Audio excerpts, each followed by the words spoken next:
Welcome back to Boys in the Iceberg, a podcast where we watch Avatar: The Last Airbender. As always, I'm Caleb Bader. And I'm Harley Davis. And today we're joined by our very first guest. He's actually the most requested guest that you guys wanted on. Please welcome Ashton Okes. Ashton, how would our listeners know you? I was voted Time Magazine's 2006 Okay, Person of the Year. getting into the very first episode, this is not one of my favorite episodes, I wouldn't say. But of course I'm talking about the Waterbending Scroll. Harley, what did you think about this episode? I actually really liked it because I enjoyed seeing actual pirates for once. It was actually pretty decent.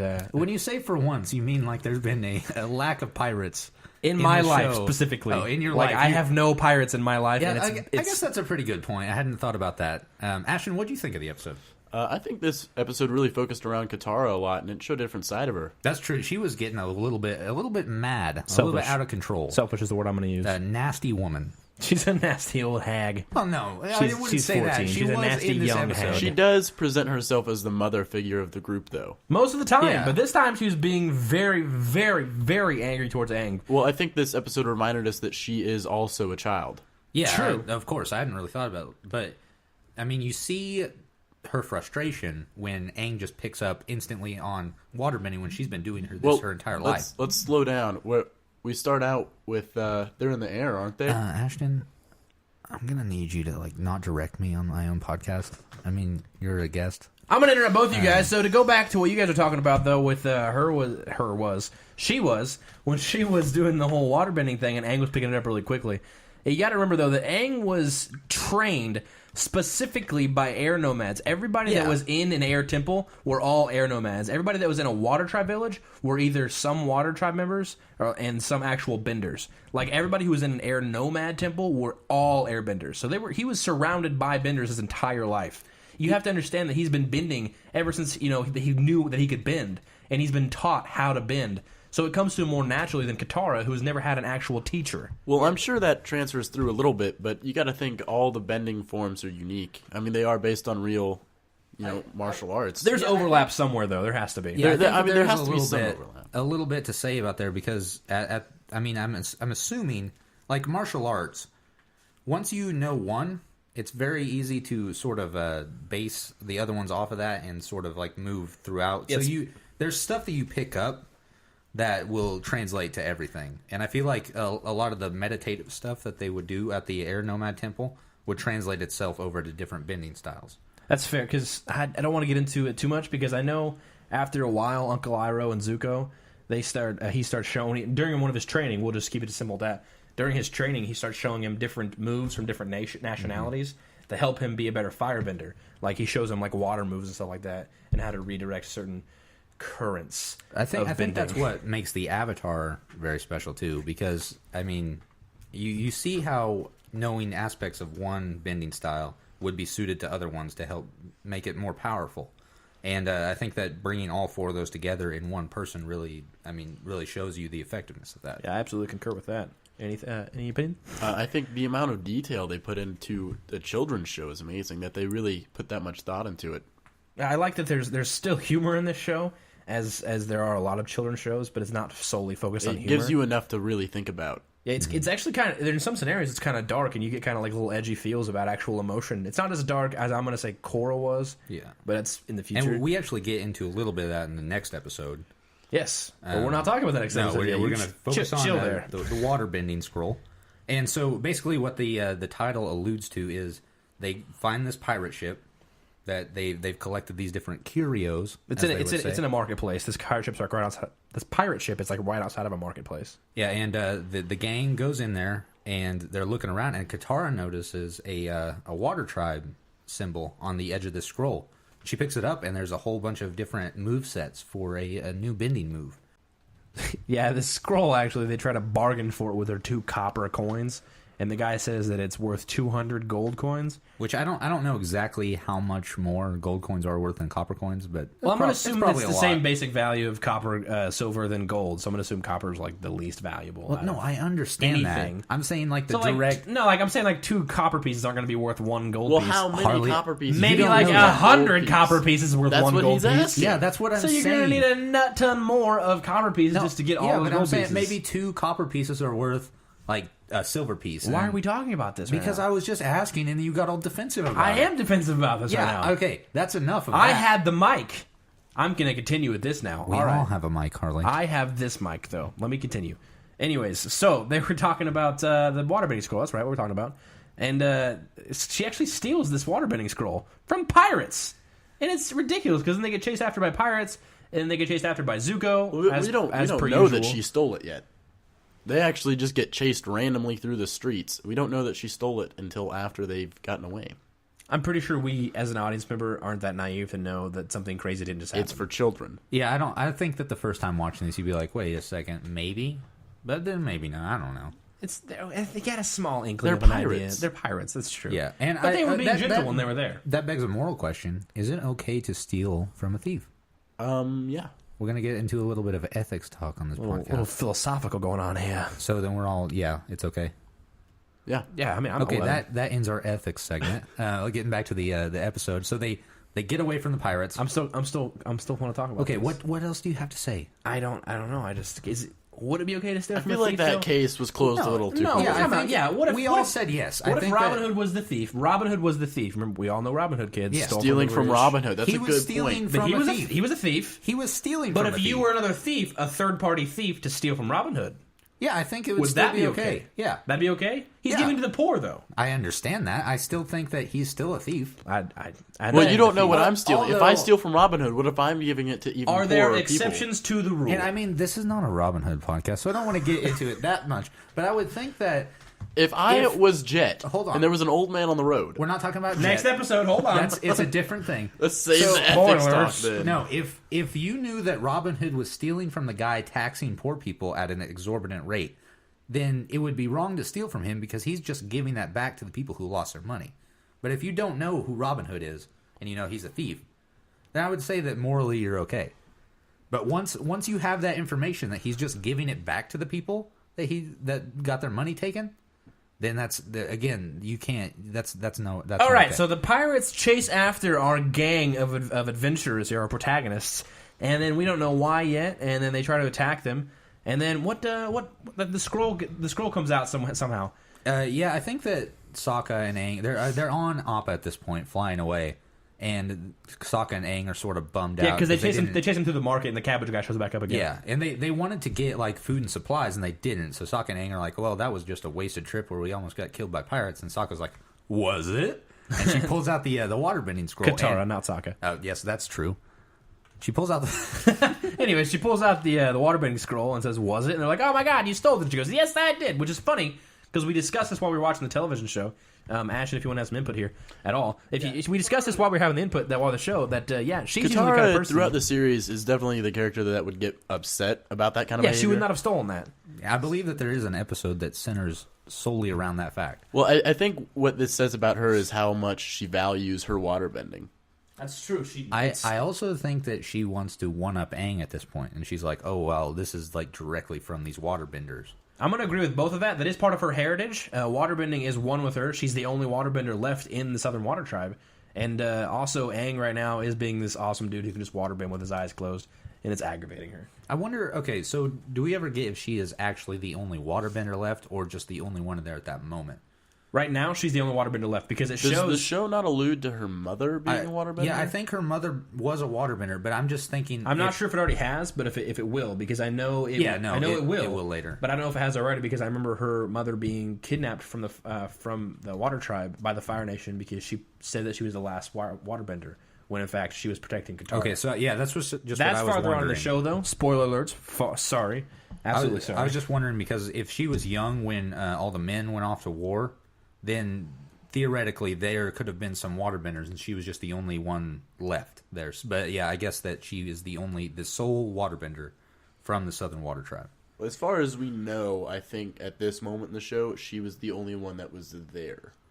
Okay, so yeah, moving on in the episode, Aang and the gang are back at their base or wherever Appa's landed, and they're staying, and they open up the waterbending scroll and start learning the water whip, which is this move where Katara and Aang are trying to pick water up and then flip it around and hit people with the end of the water as they flip it around. I actually don't think Aang tries it at all. Katara tries it, and she gets really frustrated when Sokka says, "Hey, maybe Aang should try," and she goes, "He'll get his turn." And then there's an agreement that they're going to stop. She's going to stop working on it for the night and wait until the morning and then teach it to Aang. She does not. Yeah, she does not hold that up. Yeah, she's a liar. She's a liar and a thief in this episode, and I don't like it.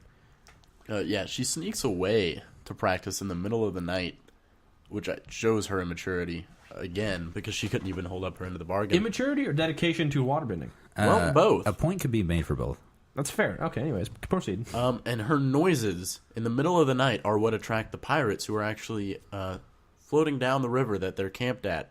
Yeah, they because hear her. This point, Zuko and Iroh have been to the market. He's looking for this Lotus. piece. Yeah, the Lotus piece.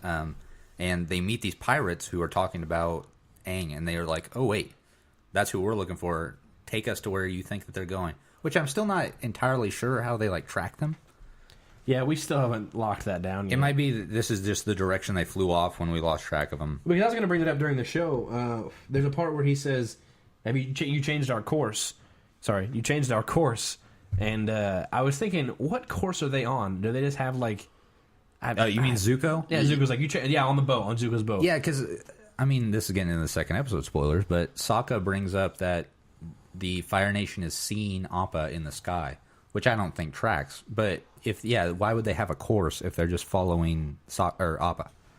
That's fair. I mean, occasionally you would see Appa, but yeah, every once in a while. But I mean, the world is a large place, and so they would have to be very diligent to actually follow this flying bison. How large is their world, though? I think they track the patterns because it is shown in an earlier episode. They have a map of all of their locations. I think they might be plotting a course based on where they think he's headed. And you got to remember at the beginning of this episode, they did land sporadically to practice waterbending. That's true. So they could just go and see sort of where they've been, and I guess that they would have a trajectory for them if they're looking at going to the Northern Water Tribe. So that could be a plausible explanation for that. I think the writers do that all the time to put them in the same episode to give them more. Yeah, it gives Zuko more inclusion in the episode. It makes sense as a show, but I'm not so sure it makes sense in the world. If that makes any sense. Plot holes. Okay, so after Katara's ruckus, the pirates and Zuko come over and they capture her, and then they use her to lead them to Aang and Sokka. Well, the pirates, Zuko actually uses Katara's mother's necklace. Yeah, he uses that as leverage over her to betray her friends, basically. And so then, they get the location and they end up capturing Aang and Sokka. Well, pretty quickly, though, it just turns into a fight. Yeah, because after the pirates get back to where Katara and Zuko are, after catching Aang and Sokka, they try to trade them for the Waterbending Scroll, and they find out that Aang is the Avatar, and then they do not want to let go of him, and they want to use him to sell him for, what was it, like 10 times more what they would have got for the Waterbending Scroll? Something like that. That must be a very valuable scroll. He calls it for 10 times more is still... Yeah, but it was 2,200 gold he was going to sell it for, but Sokka simply refers to it as a piece of parchment as opposed to the I wonder Avatar. how many copper coins they could have got for him. We're going to talk back to this copper coin thing? Is that what we're going to do? No. So really, what's important is how many silver coins. Yeah, I would like to know how many silver coins. But yeah, anyway... A bag full of copper and a bag full of silver. What you would think happens. Aang and Sokka and Katara, they eventually break free. Comically battle the pirates. And they end up winning, kind of. Outraged, Zuko and his soldiers try to kill the pirates, and it's a very funny battle that we are going to discuss in depth. Don't gloss over that. We're going to go into excruciating detail. Okay, so battle aside, Aang, Katara, and Sokka get on the pirate ship, and then they try to head on down the river. Well, but they don't know where they're going. It's worth noting they had to use waterbending together. Yes, together. That's the big thing, is they need to put aside their petty differences. Friendship and love. Yes, and it was a very touching moment. It was a heartfelt episode with some very simple waterbending. Yes, it was. I could have pushed the water up the way they were doing it. I'd like to see it. Let's go. There's a water bottle right there. Okay, guys, we're going to take a quick break, and we'll be right back. Okay, so we're back. I could not waterbend at all. It was the worst. I don't know what I was trying to do, but I did not move the water. But yeah, getting back into the episode. He's actually just a hot airbender. But getting back into the episode, They're on this ship, the pirate ship that they've stolen. And they're going down the river, and they don't know where they're going. It becomes apparent because there's a giant waterfall at the end of the river. There's always a waterfall. Like, what is that? Yeah, like in Kingdom of the Crystal Skull. There's always the threat of an impending waterfall. Like, it always goes back to that Emperor's New Groove thing. While they're going down the river, Sokka screams that it's not a water tribe ship, and he doesn't know how to maneuver it. It makes me wonder how different the ships are between nations. I mean, a ship is a ship most of the time, right? I think that the ships from the water tribe are, I mean, they're more simple. Like, what you think of, like, because I think they're supposed to represent Inuits, and they mostly have like kayaks and stuff. There might be more mechanisms on this pirate ship because they've worked with the Fire Nation and they have all this different stuff. So they're going down, and there's this waterfall in front, and Aang and Katara realize, hey, we can bend water, so let's try to keep ourselves from falling. And now they do some real water bending. Yeah, some real water bending. They're making these giant waves and everything, and they stop themselves with a figure-8 whirlpool. Yeah, pretty and cute.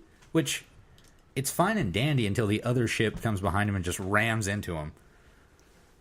But there's a little bit of a thing that happens. An ex machina? I wouldn't say so. I wouldn't say it was ex machina-ish. I'm going to call it an ex machina. I don't care where you guys stand on this, but Appa comes out of nowhere and saves the group from dying. You're going to have to listen to me. Google the words ex machina, and you'll understand what it is. Don't ask what I was just pointing at, Caleb, because I have no idea. Google the words ex machina. Harley, they set it up early in the episode that Aang bought this. That's why they only have 2 copper coins, because Aang bought this whistle. And then he blows it and nothing happens. Well, what we find out that does is signals Appa. We don't find out. We do not find out until he saves them. Until Appa saves them. You have to put it together. And it doesn't become an ex machina just because someone shows up and saves them. No, it was set up early in the episode. Came out of nowhere and saves them at the right amount at the right time. We're going to just agree that it was not an ex machina and move on. We're not going to agree on that. It's recorded. Everybody knows what I'm saying. It's fine. Okay, so so moving on. Appa saves them. Yeah, Appa saves them, and they fly off into the sunset. And Katara and Aang have settled their differences, and now they're going to work together. And that's the end of that episode. Well, actually, they made away with the waterbending scroll. Yeah, because they still have it, and they laugh as they fly off into the sunset. Which I think that Aang could have taught Katara what was on the waterbending scroll. And I don't know if there's more than one move, but it seemed to me like there was. I think there was at least like 3 moves. Yeah, and there might have been. That's all that waterbending has to offer right there. Yeah, just the 3 moves. Pretty much. Yeah. That's it. It's advanced waterbending, though. It's not just, hey, let's move this wave. Okay, so we're going to move on to some trivia now for this episode. The first piece is, this is the first episode in which Aang waterbends outside of the Avatar state. We've seen him waterbend a couple times before, but it's been with all the past selves that he has. That's true. So he's got the help of the other avatars. Mm-hmm. So that's pretty cool that we get to see him actually openly be very good at waterbending. Yeah, because he is very good. It only takes one move that Katara hasn't even mastered, he picks up right away. She mentions how it takes her 2 months to master, and he's like, oh, that's... whatever. Pushing the water. Yeah, it's just pushing it back and forth. Okay, so Ashton, I know when we were watching the next episode, Jet, you brought up the Lost Boys. Yes. With Robin Hood. Or not Robin Hood, sorry. Peter Pan. Yeah. And the next piece of trivia actually deals with that. In this episode, it says, Prince Zuko makes a deal with the pirates to track down their scroll in exchange for help in capturing Aang. Coincidentally, Dante Basco, the voice actor for Zuko, played the character of Rufio, leader of the Lost Boys in the movie Hook. Bangarang. You know what? I thought his voice sounded familiar, and I couldn't place it. You didn't know that? I did not. Oh, that's fair. You've only been on one podcast. You've listened to every other podcast, so how do you not know that? Was it stated in the other ones? Maybe once. I think we said Rufio once. I don't think we ever really. Yeah, you said Rufio and I said Bangarang. My mind goes somewhere very different. Hey, you're absolutely fine. That's me. I'm trying to belittle you. It's on me. Okay, so consider yourself non-belittled. This next piece of trivia I really find legitimately funny. This episode is one of the 2 episodes in which Zuko laughs. He only laughs twice in the entire series. The other being the headband. He rarely laughs in the series because he's often angry and ill-tempered. I wouldn't have picked up on that if I wouldn't have read that piece of trivia. I mean, I think he's often pretty jovial in the show. I think No. I would describe him as Sarcasm ornery, aside. like an alligator. You say ornery like an alligator? Yes. Spell ornery for me. Are alligators particularly ornery? Yes. Ornery? Are they Yes. ornery? I want someone Yes. at this table to spell ornery. ORNERY. That's not you. Oh, well, I just spelled it. Let's hear it. Yeah, you got nothing. Nothing. Okay, moving on. Saying words you can't spell. Hey, Harley, why don't you save this for your alligator podcast? Sorry. Okay, so this is the second episode where the cabbage merchant appears. While Aang and everyone else are trying to get away. We regret to inform you, the cabbages did not make it. No. The cabbage cart did not make it. I think most of the cabbages were fine. Are you sure? 5 second rule. The cabbage cart was obliterated. Well, Yeah, let's that's let what I'm him saying. let's let him explain what happened. Please, step by step. So yeah, okay. So first step. Are you ready? That's it. That's all that happened. Katara and Sokka, they run around the cabbage thing. I think maybe, and these steps might be wrong. Second step. They knock a couple cabbages off and he catches them. Yeah.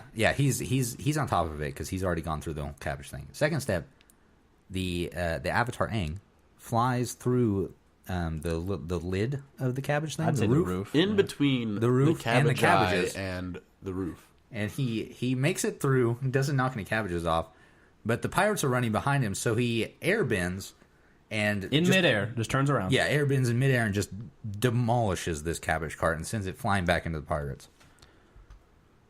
And the cabbage guy simply says, "This is worse than Omashu." And it is. And it was. Next piece of trivia. This is one of the few episodes where graphic censoring is done because the pirate moons him. And I actually read this piece of trivia in a previous episode. About Iroh being Yeah, naked. Iroh was naked. So yeah, that's all the trivia for this episode. Okay, yeah, so that pretty much wraps this episode up. Harley, if you were going to give this episode a ranking, what do you think you give it? 6 yip yips. The 6 yip yips. Okay, I don't know. that's about the standard. Ashton. Well, I would have to go with the 6 because even though it is a kid show, this is one of the more kiddie episodes. Yeah, same for me. This is really not one of my favorite episodes. I would probably give it a 2 copper pieces out of 10. How much is that in gold pieces? I don't know because Let's get some it'd math probably going still here. be a 2 gold pieces out of 10 gold pieces. Really, 2 per copper pieces. I'd say they're equivalent like that. But if you were to say 2 copper pieces out of how many gold pieces? Probably 2 copper pieces out of 8 gold pieces. I would say 2 copper pieces out of 1 gold piece. I'm lost. You think so? That's a good show. Tangent. Anyways. Tangerine. Yeah. So, with that said, let's move on to the next episode. Harley, I know you've been really wanting to talk about this episode. Really? This next episode, another mononym title, Jet, and that is about one of the characters in the show. This episode messed me up as a kid, man. For the longest time, I'm just gonna do the whole small synopsis. No, spoilers? you're gonna not interrupt me. We're not doing that. You're not just going to read the entire synopsis. That's I'm not not how gonna read this the works. synopsis. I'm gonna tell you. You just said you were going to do a No, small I synopsis. I don't Maybe. see why that's We're an going to issue. do it the I same don't way see as why we it's an always issue either. Stop talking over me. because we're going to discuss it like we usually We are do. going to discuss it. I'm going to say Let's my part of the discuss the discussion, and then synopsis. you guys are going to take it away from there. Say the first part. Okay, my part is that Jet. Okay, yeah. So Jet, we get into it right away. No, I'm just kidding. Harley, go. I know. No, it's totally fine. I hate you too. You've been chomping at the bit, so I'm going to let you take away this one. A little Okay, bit. so Jet is The parallels to Robin Hood are very apparent in this episode. See I you guys noticed that next week. too. Okay, so Harley has left the room. Harley, if you could come back in here, we're trying to record a podcast. I'll never come back. All right, Thank you for well, coming the back, podcast Harley. just got better. Sorry about that, folks. I'm back now. It's cool. Okay, I've cooled off. get into Jet, Harley. All right, you kids done interrupting me? Interrupting me is what I just asked. That's a yes. No. Okay, cool. So Jet is the main antagonist of this episode. He comes in as this really cool hero that saves the gang from the firebenders, and then throughout the entire time he's on the screen, he's trying to swoon Katara into just making her this really cool girlfriend of his. Yeah, and the gang walks into some firebenders, and then they're like, "Oh, what are we gonna do?" There's a entire battalion of these firebenders, And then Jet and his crew just jumps down in there and just saves him. It's a big crew. There's dudes shooting arrows. There's a big dude with a log behind his back. There's a very small person whose name I cannot remember. And a very large person. Whose name is Pipsqueak. Puxatawny Phil. Pipsqueak. I was close. Man, you had the P in there. I think that was that's the only thing that was that I the smaller remember. person. Puxatawny Phil. Puxatawny Phil? Yeah. The one that's scared of his own shadow. No. Wow, nice. Was that his power? It was That's a a Groundhog Day superpower. reference. Yeah, but they got Bill this Murray. whole misfit gang of renegade Robin Hood. kids. Yeah, Pretty much it's a Lost basically Boys. a Lost Boys Robin Hood situation. It's really cool. They took Kevin Costner's Robin Hood Prince of Thieves. We're not talking about that one. I hate that movie. I disagree. Now, if we talk about Robin Hood Men in Tights, That's a good movie. It's A hilarious. real- Why don't you save it for your Robin Carrie Hood Men in Tights Elwes. project? Woo! Okay, so yeah, getting back into this episode, Jet and his crew take Katara, Sokka, and Aang in and take them back to their hideout, which is in the trees, like Robin Hood Prince of Thieves. And they take them back there, and then they say that they've got this plan to help defeat the Fire Nation because each one of them has had the Fire Nation inflict damage on them or their families. which is also how Jet tries to get in good terms with Katara by relating to her that his family was also killed. Mm-hmm. Yeah, she had a similar story with both of her. Well, not both of her parents, but one of her parents being brutally murdered by the Fire Nation. Kidnapped. No, That's a spoiler. It's not talking Why about would her you being say murdered that? at all. Why would you say that? Because she's been kidnapped.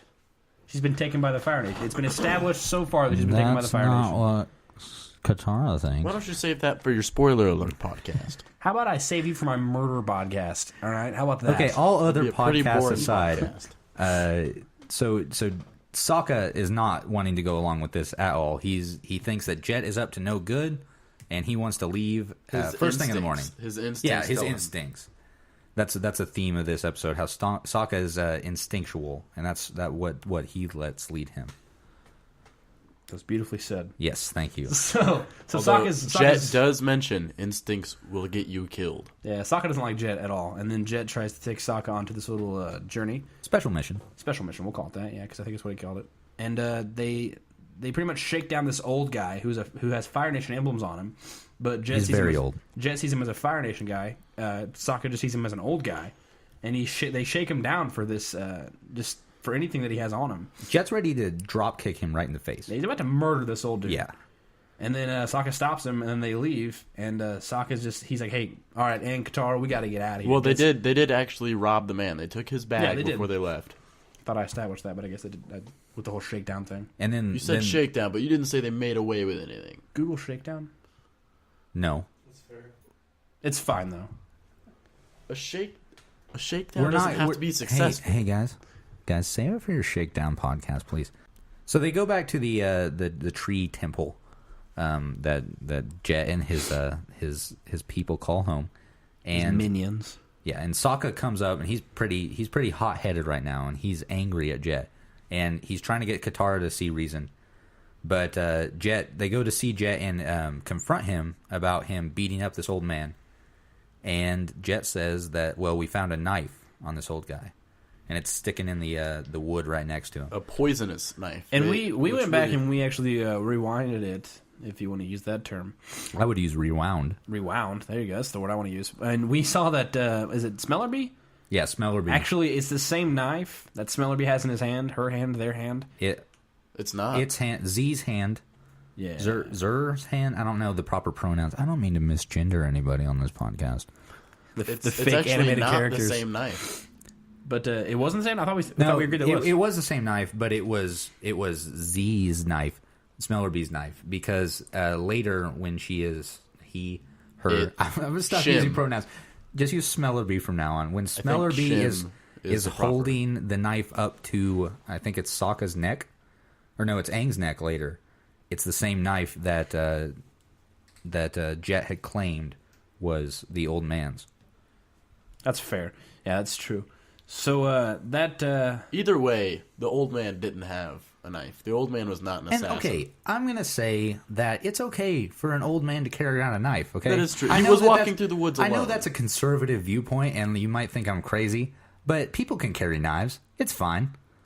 Yeah, but what are the rules in the world of Avatar of carrying knives? You have to have a permit for that? I don't know, but I think knives are more important then. Is that the equivalent to their gun? Like, we have to have permits now like for our guns a concealed carry states. knife permit? Yeah, is that a thing? Maybe they have to register it with the Fire Lord. Because right now that's the pretty much overacting body. According to Jet is very much in favor of stricter knife laws.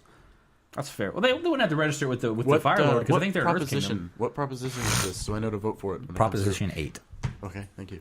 Okay, so we're impeaching Ozai. So yeah, as we were saying, we find out that it was actually not my Fire Lord. We find out that it was actually Smellerby's knife when Aang and Katara confront Jet because he has had them fill up a reservoir that he plans on blowing the dam to and drowning all the civilians in the Fire Nation town. Which is what I wanted to say messed me up. Because this whole episode, you think he's this cool bad cat that comes along and saves your heroes, and Sokka's just kind of being resilient for a while, like, hey, I don't trust this guy a whole lot. My instincts tell me otherwise. And then he's cool.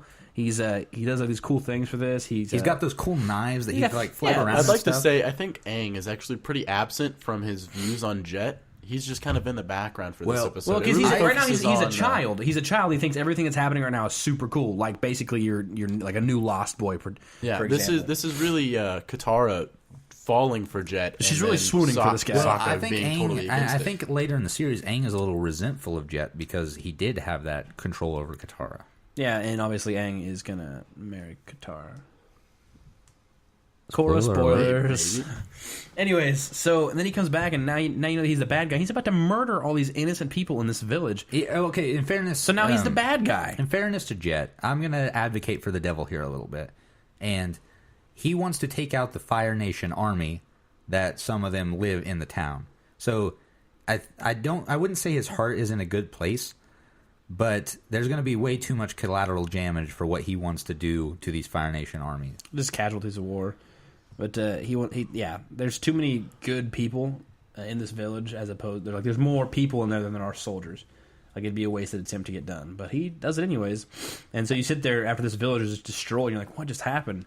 And actually, it turns out Sokka saved every single person. You know, it does show the villagers when it shows that Sokka saved them, but you actually don't see any soldiers.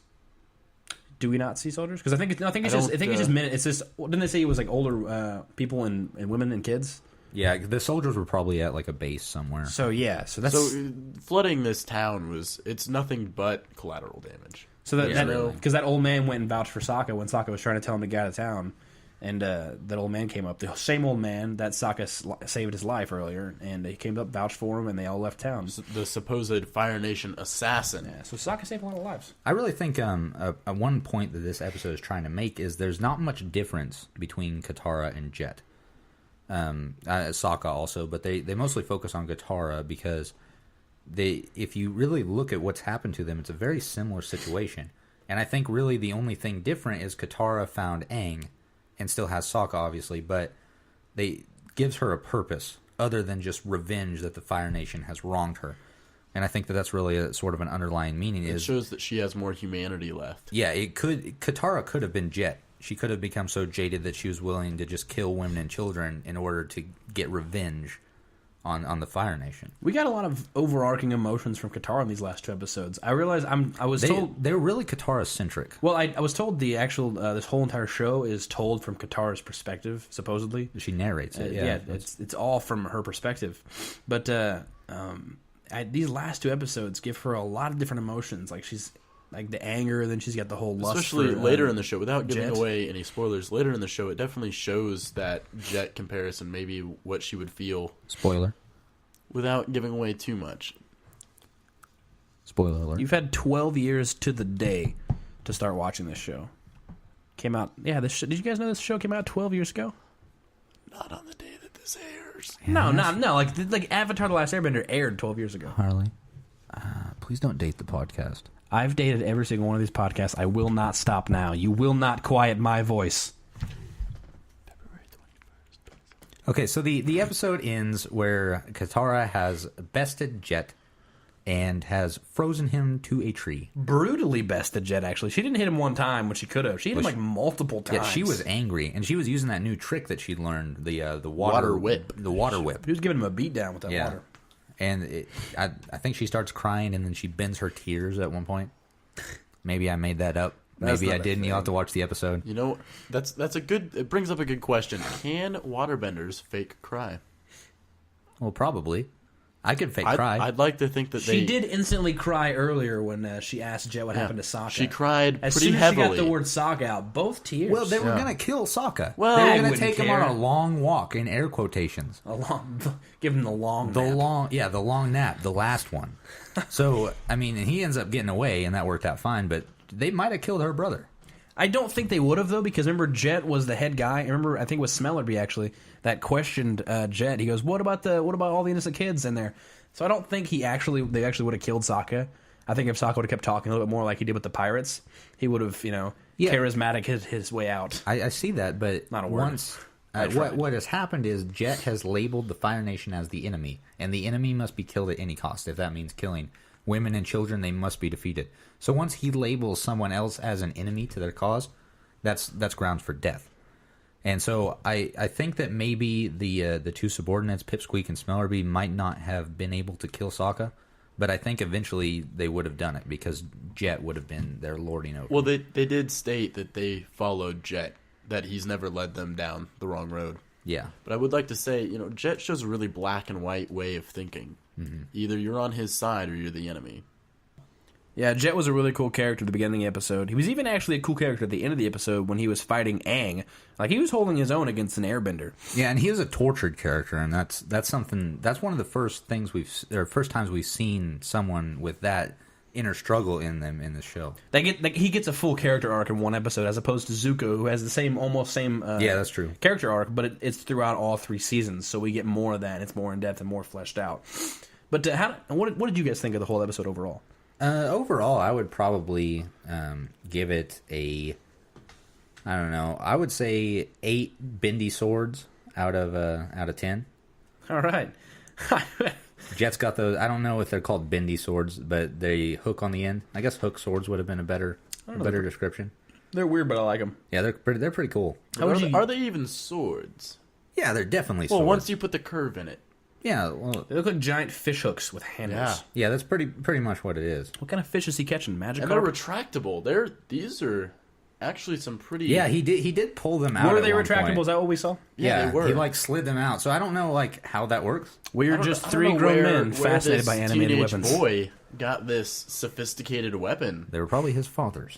Wow, we're just 3 grown men fascinated by this. Still though, you've said that twice now. 3 times. 3 grown men. We can get fascinated by a lot of things. Well, 2.5 grown men. Okay, yeah. Harley, what would you give this? I would give it 3 out of 5. Okay, I'm kidding. I would give it 4 out of 5.